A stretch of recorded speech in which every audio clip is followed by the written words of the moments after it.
What is entirely uncaused has no causes within it.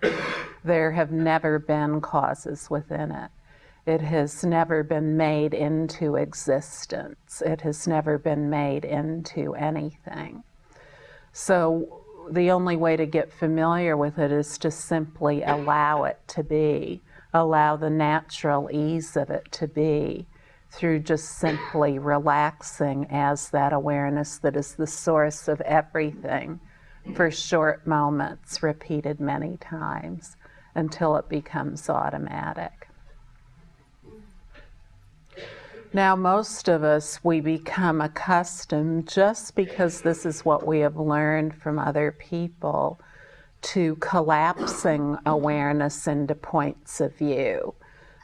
A simple way to look at this is that within the all-encompassing pure view of awareness are included and contained all points of view. And all points of view are points of that awareness. So they're just part of that awareness. Like the color blue is inseparable from the sky, so too points of view, which are the dynamic energy of awareness, are inseparable from that awareness. And when we simply rest as that awareness, it becomes obvious in resting as that awareness and just allowing the ease of awareness to be that it is awareness alone that is the ground of being, the only ground of being. And that in relaxing as that ground of being, we see that everything that appears is a spontaneous appearance of that ground of being. Simple, straightforward awareness, the awareness by which we know we are. We wouldn't even be aware of our own being at all without awareness. It's only through awareness that we know this. So you see, it's awareness alone that is our direct connection to the ground of being. Awareness alone is our direct connection to the ground of being. The ground of being is inseparable from awareness. The pristine ground of being is entirely inseparable from our own awareness. So there's no other way that we can come upon the timelessness of its vividly wakeful expression. There's no other way. If we try to employ other ways to reach it, then it's like polishing wood, hoping to obtain a diamond. So, none of us would do that. We wouldn't say, oh yeah, I think I'll polish this wood for a while and I'm going to find a diamond in there. I'll take a big redwood tree. These are trees that are thousands of years old that grow in Northern California. And I'm going to polish that redwood tree, and I just know there's a diamond in there somewhere. But you see, when we attempt to follow causes leading to the uncaused, we get lost in unnecessary effort.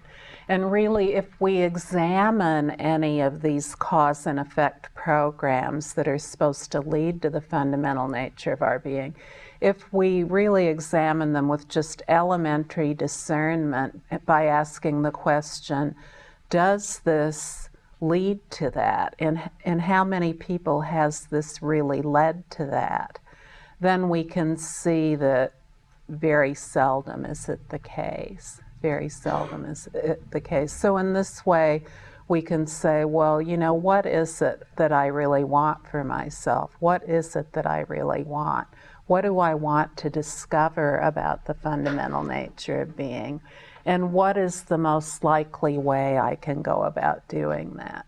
In other words, where is there something, a teaching, teachers, where there are many people realizing the fundamental nature of being? If we want something so important for ourselves, then it seems that we would apply the same kind of discrimination we use in buying consumer goods to something that is more important than anything. And when we buy consumer goods, if we called a store and said, oh, I want a new Toyota, I want the best Toyota you have, and I hear there's one that just coming out of the factories in Japan. And the person on the other end said, okay, you know, come on down in 3 weeks. We'll have a Toyota for you then. And then we went down in 3 weeks, and the Toyota wasn't there. And so the man would say, well, come back again, you know, come back again in about 3 months. And when you come back, in between now and then, just sit for a while and be very quiet and still.